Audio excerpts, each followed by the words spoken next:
Hi, and welcome to another episode of That's Odd, where we today match wits with canned meat, cultural anomalies, and generally imaginary creatures. I'm Lynn Garthwaite, and my co-host Nadia Giordana and I took a trip to the Spam Museum. So we had a fun road trip. Nadia, tell me, what was the most interesting thing, or the thing that impressed you the most about the Spam Museum?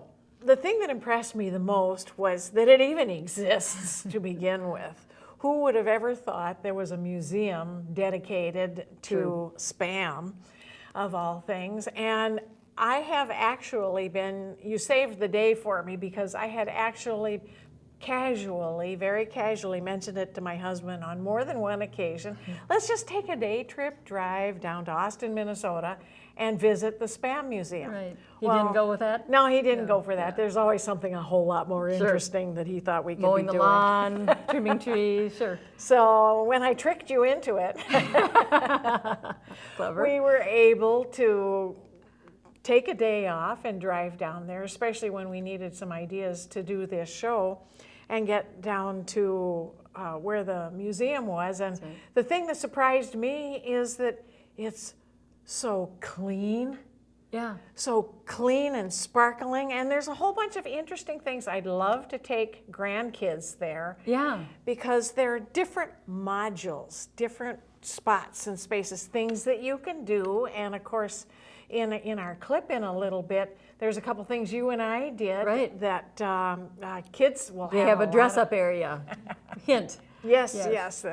And that's actually where we had, I think, the most fun. That was good. Yeah. Was trying to make the spam ourselves, so to speak. It's a place that they're willing to make fun of themselves. They even run the clips of the Monty Python's famous spam episodes. So they're doing it tongue-in-cheek, you can tell. And they're having fun with it. Yeah, so it was overall a good experience. I did get a parking ticket that day. It turned out there's exactly one spot in the parking lot that is marked as reserved, with a sign that's not readily noticeable when you're looking for a spot. If you're paying attention to your surroundings, it would have been noticed. We found it and ended up with a parking ticket. Yeah, but it was only $10, so I didn't think that was a big disappointment. Didn't ruin my day. No. But next time I go to a parking lot, even in a small town in Minnesota, I will look around and look at the signs to see what I might be missing. And it turns out, too, there are a lot of other things in that area, and we did get some footage you'll see on future episodes from other places we stopped on the way, so the entire day turned out to be well worth the trip. Yeah, that might even show up in this. We don't know yet. That might even still show up in this show. We'll keep it as a surprise if it does. So what did you think was the favorite thing? I thought it was kind of funny that they had, or interesting, I should say, that they had booths set up to show how spam is such an international product. Yeah. They had like a booth set up looking like Korea, and they showed some of the recipes they use that people eat in Korea using spam. And same thing with the UK and with Japan and several of the countries. So that was kind of interesting. They had a lovely little song you'll hear in the clip coming up that was from the UK. They sing a song to spam. Just go figure. I know, it's so funny. And we did go into their gift shop. They have a gift shop of all things spam, and we took some home. I've cooked a couple of different batches out of there. The ordinary standard plain one, which I wanted to taste because I haven't tasted it since I was 18. Okay. So it was a whole 7, 8 years ago. Yeah. Yeah, 7, 8 years ago. And my husband's always liked it. So it wasn't hard to get him to try to eat it. I did try a couple of the recipes that we're going to be showing in here in a little bit too. But also, you can see there's a couple of different flavors. There was black pepper spam, which I used to make the spam musubi, which I brought into the studio today. We'll bring that on in after the clip. We'll bring that in and we'll share it with the studio too. So our camera people and the control room, it's going to be a required thing for them today to taste the Spam musubi. And speaking of tasting, when you go to the Spam Museum, that's one of the coups. They come around with taste tests. So we both tried the bacon Spam. I'd never even heard of it before. It turned out to be actually pretty good. It did taste like bacon. And at home I made some and mixed it in with scrambled eggs. Not too bad. Was that good? I thought so. My husband, not so much. So, but that's the interesting thing. They carry in their gift shop all of those flavors that we can't usually get in the United States, those ones that are in other countries that are much beloved over there, but we don't carry here, but you can get them in their gift shop. Yeah, it's like 25 different flavors. Yeah. Who knew? Yeah. Plus, I brought home a Spam oven mitt, so it was a good day. Oh, yeah, and we got Spam tattoos. Do you like my tat?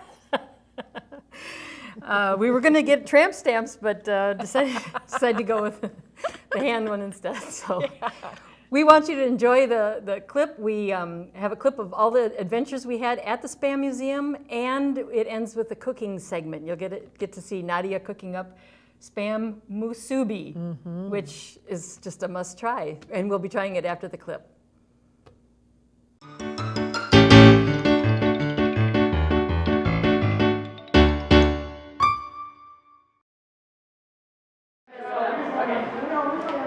Welcome to the museum. Thank My you. name is Justin. How are you doing? Hi, Justin. How much is this going to cost us? Well, we have to charge you free. I hope that's okay, but you can't put a price on happiness, so that's why we charge everything for free. Deal. All right, Perfect. thanks a lot. You guys enjoy. Okay, we will.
Today I'm making spam musubi. And I've never heard of that before. Who knew that was even a thing? But if you live in Hawaii, then you would have seen this. Apparently it was invented by Japanese residents of Hawaii shortly after World War II ended. So let me tell you what I have here, and this is how I make mine. I have some, this is a mixture of half jasmine and half sticky rice cooked together with 2 cups of the rices and 3 cups of water. Other than that, there are no real measurements in this recipe. You just use a little of this and a little of that. There was a little rice wine vinegar in the water when I cooked the rice. Then it was cooked, and now it's warmish, but room temperature. I took a can of Spam, sliced it, and marinated it in a mixture of sweet chili sauce, soy sauce, which is right here, and an extra splash of hot sauce just because I like it that way. I've got some pickled ginger, and I've got some nori seaweed that's cut into little squares. And the reason I've got it cut into squares like this is to fit these little plastic wrap lined cups.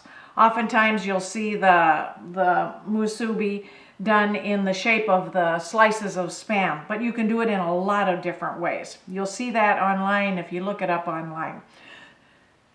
So let's get started and make a couple of these. I'll take my plastic lined cup. We'll put the nori seaweed down in here and press it down. Take a little of the rice. And it's sticky. You can see it's sticky. I've got some water here for my fingertips to press it down so that it won't just come right back out with my fingers. That's good. All right, now let's put a little pickled ginger in here.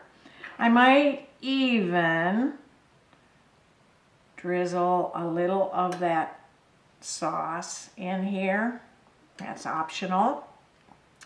Put a little slice of Spam down, and then I'm going to pull the plastic wrap over and just press just a little and remove it back. Now I'll do another one and press down the nori seaweed.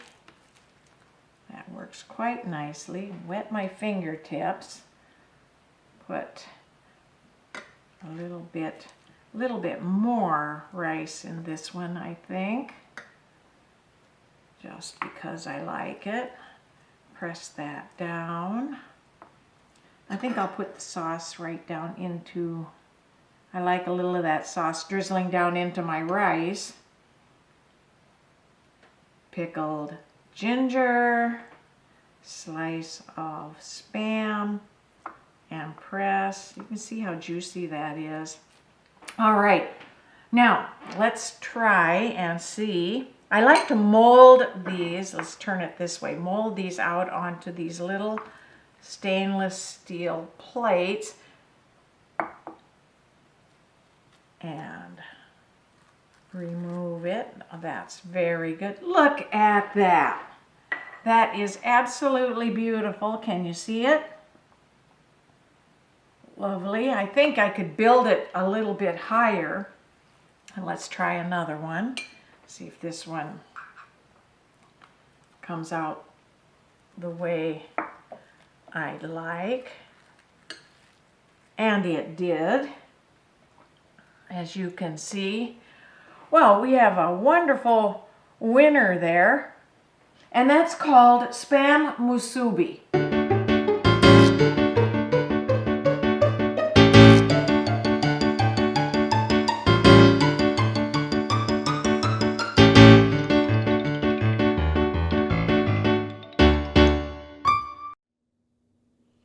Wasn't that was great. Fun clip? That was great. It was a fun time, fun adventure. Gotta try it.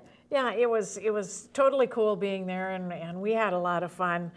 the Spam clip of the recipe. I did that at home. Right. And it was actually very good. I loved it. I even kind of got hungry for it. Wasn't planning on having it on the show here today, but lucky I did. us. Lucky you. I think you're going to like it. And we're going to taste it and try it. I brought enough for the crew too, so we'll try it. right. But let's try it here. Put 911 on Yeah. speed dial. And essentially, I'm going to try dipping it in here. Give it a shot. Give it a shot. It's a little risky dipping into soy sauce like this, but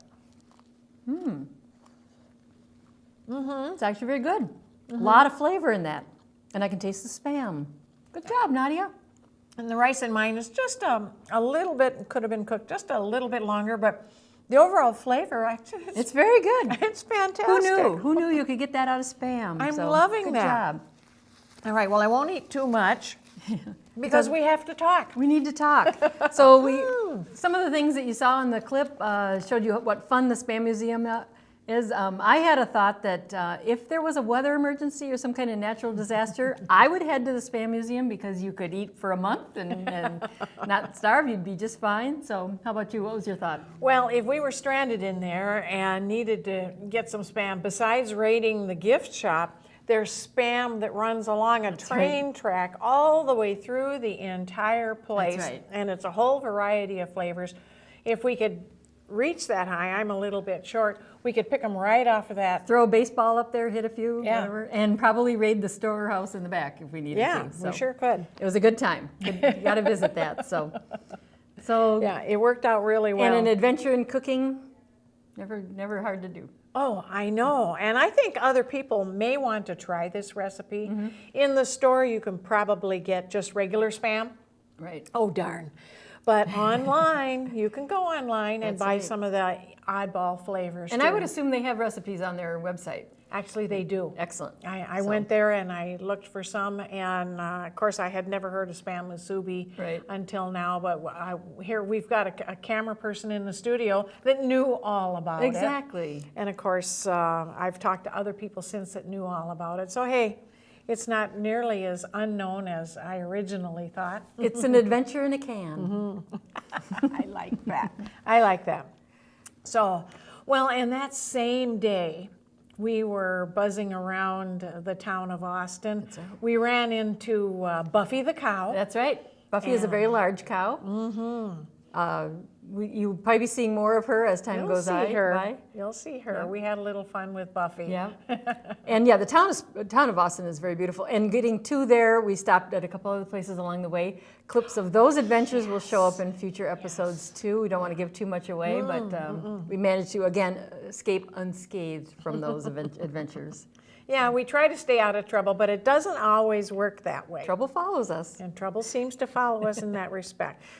And we have a couple of partners in Odd also that we didn't plan on originally when we were doing this show, but look behind us. Our mascots, Yeah. Odd Job and And Chaos. Chaos. Right. And think about where those names came from and you'll understand why we named them that. Yep. And that leads to our spying theme. We originally were going to call this segment our drive-by sightings, but we've been told by the crew that that might have something of a negative connotation, so scratch that. It's no longer called that. We call them our I Spies. And we'll move right now and see a couple of our I Spies.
That was fun. That was great. That was great. All those I Spies, we find them everywhere we go, so. It's a veritable landmine of them.